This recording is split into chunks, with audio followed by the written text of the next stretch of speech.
is good, and all the time. Asante sana. Familia za wenzetu ambao wametuacha na viongozi wa kanisa pamoja na viongozi wa kitaifa, nachukua nafasi hii pia kusema pole. I want to take this opportunity to say a big pole. The 6 families who have lost our brothers who are lying in front of us, in front of me. The country has lost a lawmaker, a representative of the people, and a lawyer. The country has lost a pilot, a seasoned pilot who served our nation as a military officer. The country has lost a journalist, a photojournalist, a teacher, and a young security officer. The country has lost our brothers in an accident, and we are praying that God will help us so that we prevent more deaths, whether in road accidents, air accidents, or any other death that we can prevent. I have listened to the tributes by family members of our brothers here, our late brothers, and they were all good men. Some older men, others younger men, but they were all good men. Everyone doing something for our country, contributing to our country's progress.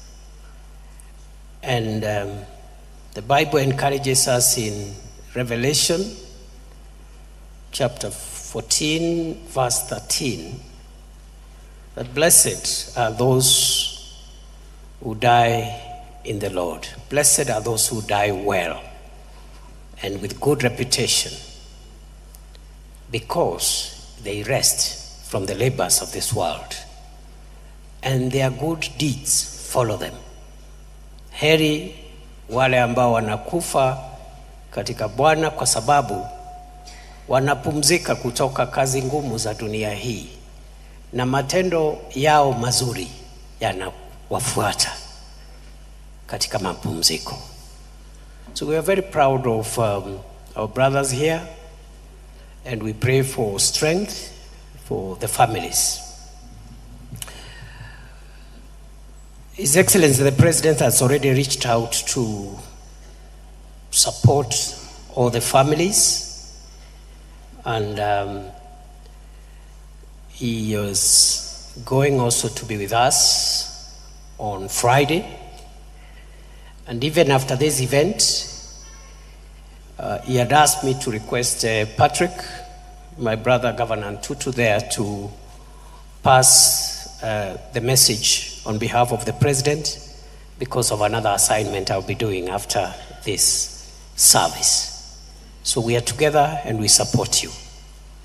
Second thing is to say that for all those 6 families, I have listened to the various requests for support beyond the immediate support. The request by my brother Patrick on Mwalimu, because we have another qualified person from the same family. I want to undertake on behalf of government that it is going to be done as requested.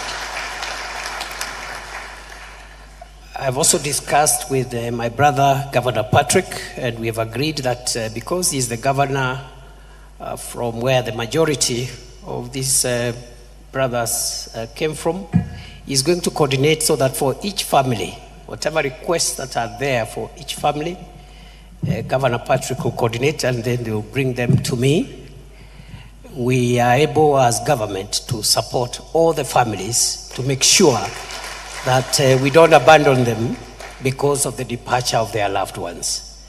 And I know, for example, there's a young officer who has died, who was a security officer protecting our brother Ngeno. We'll find ways of supporting that family to get somebody else. I am told there's a widow somewhere with many children and has lost one of the sons who was the only person there. We'll see how to support that family. So Governor Patrick, we have agreed, my brother, do the job. In the next few days, bring the request and we are going to support all the 6 families. Kwa hivyo, I think we are in this place, very, very, very painful moment. And I also knew the Honorable Johhana Ngeno quite a lot. We didn't agree in many things, but he was a very, very good friend of mine. We agreed on all the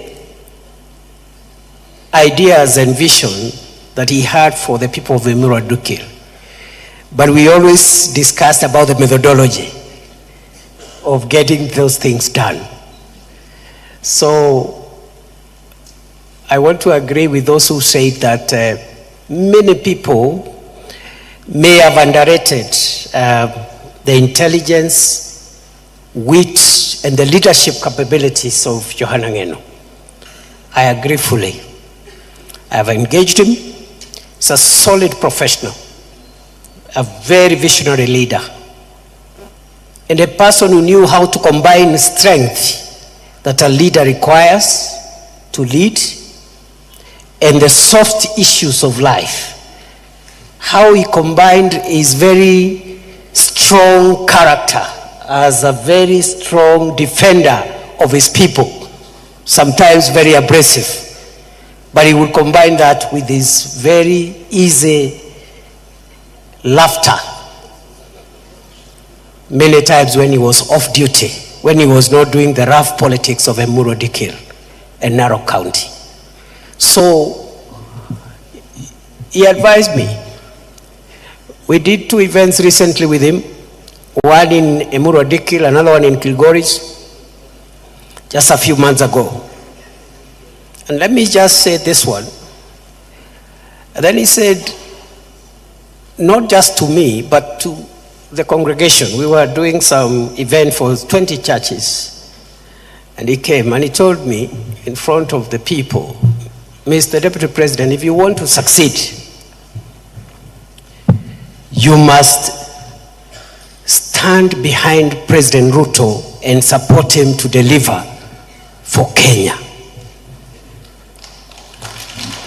So if anybody had any doubt that the late Johhana Ngeno was a friend, supporter of the president, that doubt should be removed today through the witness statement that I am providing before this congregation.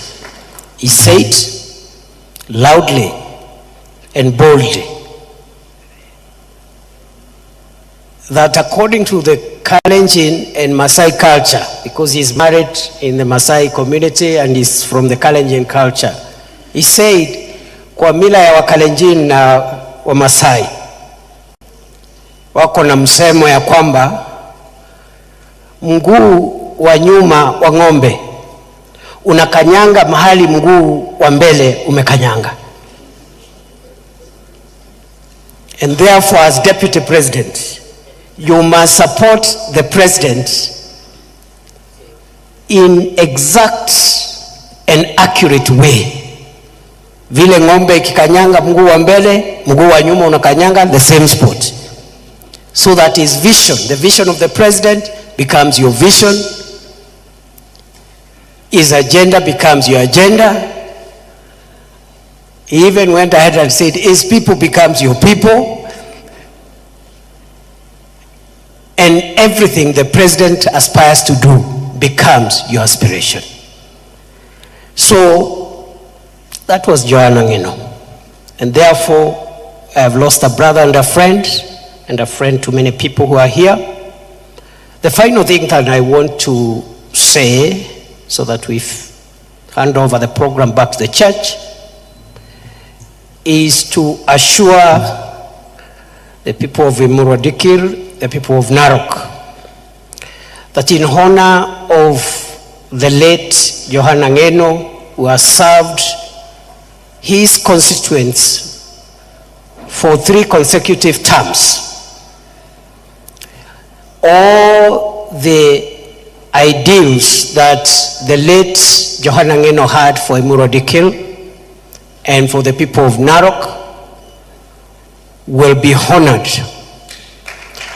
And the government will make sure that we will balance the interest of the communities in Imuro-Dikir and in Narok and provide a sustainable, long-lasting win-win solution that balances environmental conservation with also the interest of the population in that area. It is not one against the other. You can have the protection of the Mau ecosystem and at the same time grant land rights to the genuine people who have found their home in a Imuro-Dikir constituency.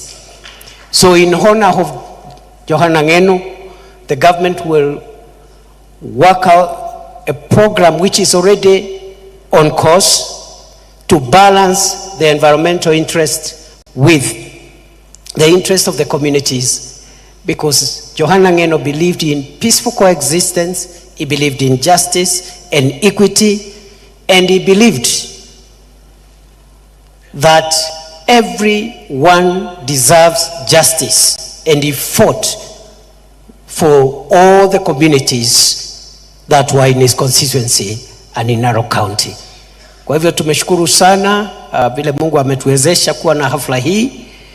Tunaomba ya kwamba mtusamee kanisa, saa ingine tunaongeanga watu wengi na tunaongea sana, lakini tutaendelea tu kujirekebisha ndio tufupishe maneno, tupatie heshima familia waliofiwa.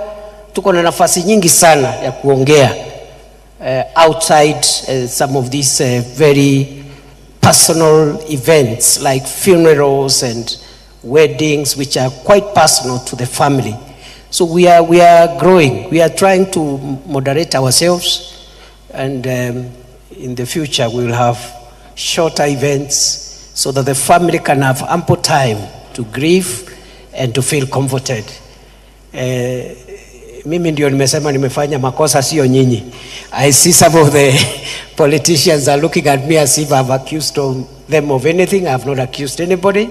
I'm just saying let's try going forward to be a bit more measured and to respect events like these ones where we have grieving families and people who have been affected by the loss of their loved ones. Kwa hayo mengi, nawashukuru sana. I wish you all the best. You have my personal commitment.